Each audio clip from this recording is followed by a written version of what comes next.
Okay, hello and welcome everybody. This is Dr. Destiny here, and we're doing the weekly reset for the 23rd of August 2016.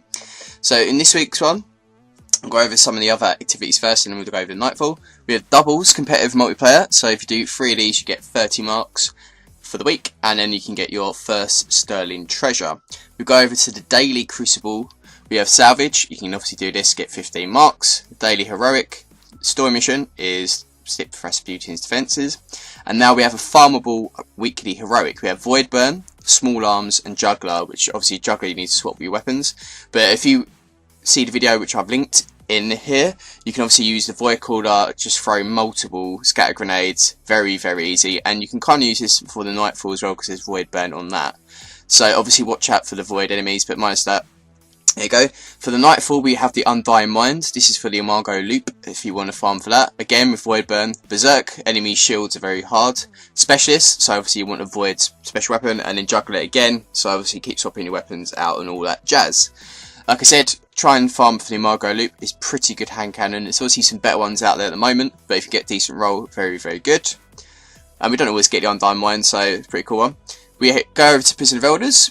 This is for your second sterling treasure. Make sure you do the level 41, and if you do this 3 times you can get 30 marks. Going over to the Challenge of Elders, this one should be quite easy-ish as well. We have super kills, is obviously the extra bonus points. Berserk, again the enemy shields are very tough, and then we have small arms. So if you use stuff like Mida, something with a bit more precision shot, you can one-shot things pretty easy if you get the critical hit points, which you're going to be wanting to do anyways because you get precision shots. Then we got Mrs. Revenge, usual shit. Go check her bounties. You can see me in the background there. Kill 100 taken, Exori on the Cosmodrome, all that type of jazz. And then we're going to head over to Varix, over for the Prison of Elder bounties. Similar stuff as well. Make sure you pick this up with the Elder Sigil. Get your, obviously, resources and all that jazz from him. Pick up the bounties. You know the drill by now. You do all that jazz. And then we're going to head over to the tower. We're going to see what Lord Shax has to give us. Again, usual stuff, but if you pick up your weekly bounties off him, as you can see here, we start off with the usual stuff. 2 wins, 1500 points, all that type of jazz. Make sure you finish the 5th one to get up to 335 rewards for the end of it. Most of the time I just get strange coins, unfortunately I don't have the best of luck. Over in the Court of Oryx, we have balwur for the level 3. I don't actually have a tier 3 at the moment, so I'll have to just tell you what it is. It's a guy who puts poison on the floor.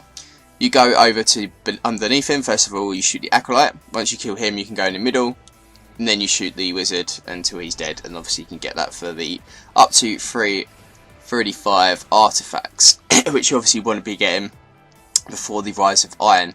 Over for the raid, we are on the beginning of the cycle. We have the warpriest. So with that one, make sure the person who has the brand doesn't have it on the 2nd or 3rd wave of obviously shooting the warpriest. But nowadays you can probably do it in 2 max. It may even be able to do it in 1 if depending on what type of builds you've got. So it shouldn't be a problem. Unless someone dies or doesn't shoot an acolyte during the brand sequence, then obviously it'll pass over to the next person and it won't count as your challenge mode gear that you obviously get once you defeat the warpriest.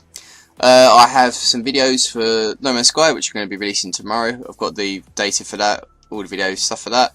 And I'm going to try my best to try and pop out a few videos maybe later on in the week, because I'm working quite a lot actually, to some weapon reviews because I've been lacking with that. But I have come back from holiday, so I should get the ball rolling. As you can see, I'm using this Finland's Peril. I'm going to try and do a revamped version of that and maybe a few other weapons all into one video, because I've had some of them before, but I have some better rolls now from the Iron Banner. I also have the Iron Banner loot that I've got. I'm going to do a little video for that maybe today or tomorrow. I'll release that, just basically showing what I've got from the level 5 packages. Alright, jazz. Okay, guardians, if you're new, please hit the subscribe button, give the video a like, and then tell me what you're thinking for this week, for the weekly reset. See you next video.